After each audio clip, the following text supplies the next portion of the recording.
নমস্কার, 7 ওয়েক নিউজ নেটওয়ার্কে আপনাদের স্বাগত। দশম শ্রেণীর এক ছাত্রকে বেধড়কভাবে মারধর করার অভিযোগ উঠল স্কুলেরই এক শিক্ষকের বিরুদ্ধে।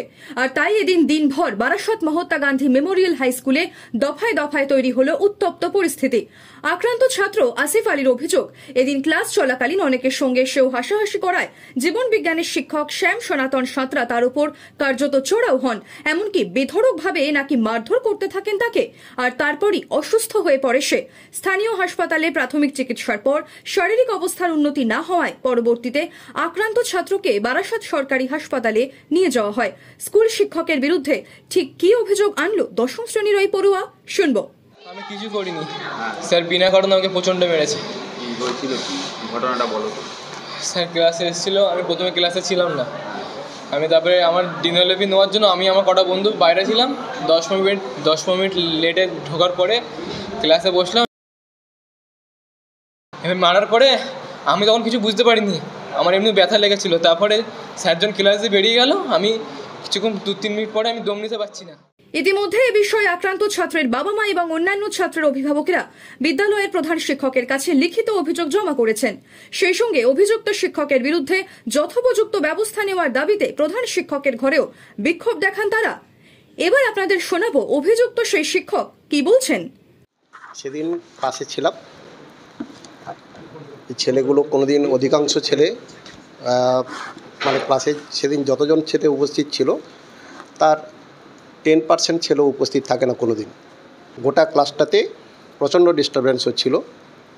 আমি পড়ানোর চেষ্টা করি, আপনারা খোঁজ নিয়ে দেখতে পারেন আমি কীভাবে পড়াই। তা পড়ানোর সময় বারংবার একাধিকবার মানে প্রায় 5 থেকে 6 বার আমি শান্ত করার চেষ্টা করেছি এবং শেষবার আমি বলেছি যে তোরা কি আমাকে বাধ্য করছিস যাতে আমি মানে মারধর করি, কেন তোরা এরকম করছিস। ক্লাস করাতে আমি চেষ্টা করছি, বোর্ডে লিখেছি, লিখে আমি পড়ানো শুরু করেছি।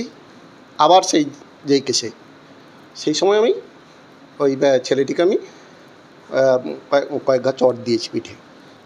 ছেলে যেটা ঘটেছে, আমি তো জীবনবিজ্ঞানের শিক্ষক, যেটুকু আমি বুঝেছি তার ভিত্তিতে যেটা হওয়ার কথা, ও যেটা করেছিল, যে ধরনের আচরণ করছিল, তাতে মনে হয়েছে যে হসপিটালে নিয়ে যাওয়া দরকার, তাই নিয়ে গেছি। তার হচ্ছে কি ভর্তি করার পর 10 মিনিট রাখার পরে আমাদেরকে রিসেপশানে ছিলাম, ডেকে বলেছেন ছাত্রটির কিচ্ছু হয়নি। না আমাকে বলতে দিন, আমাকে বলতে দেবেন। ডাক্তারবাবু বলেছেন কিছুই হয়নি, ওর অক্সিজেন শ্বাসকষ্ট হলে SpO2 100%, পালস রেট যেটুকু হাত তার থেকে সামান্য বেশি ছিল, এবং হচ্ছে কি ব্লাড প্রেশার স্বাভাবিক, একদম সম্পূর্ণ স্বাভাবিক। সুপ্রিম রায়ে চাকরি হারানোর পর যেমন নিজেদের প্রিয় শিক্ষকদের জন্য বহু ছাত্রছাত্রীদের চোখ ভিজেছিল কান্নায়, তেমন অন্যদিকে বারাসত স্কুলে দেখা মিলল এক সম্পূর্ণ ভিন্ন ছবির। বারাসত থেকে শান্তনু বিশ্বাসের রিপোর্ট, 7 ওয়েক নিউজ নেটওয়ার্ক। আরও বিভিন্ন খবরের আপডেট জানতে হলে 7 ওয়েক নিউজ চ্যানেলটিকে সাবস্ক্রাইব করতে ভুলবেন না, কারণ আপনাদের একটা সাবস্ক্রিপশন আমাদের কাছে অত্যন্ত মূল্যবান। এবং সেই সঙ্গে আমাদের হোয়াটসঅ্যাপ চ্যানেলটি ফলো করে অবশ্যই পাশে থাকবেন। জয় হিন্দ।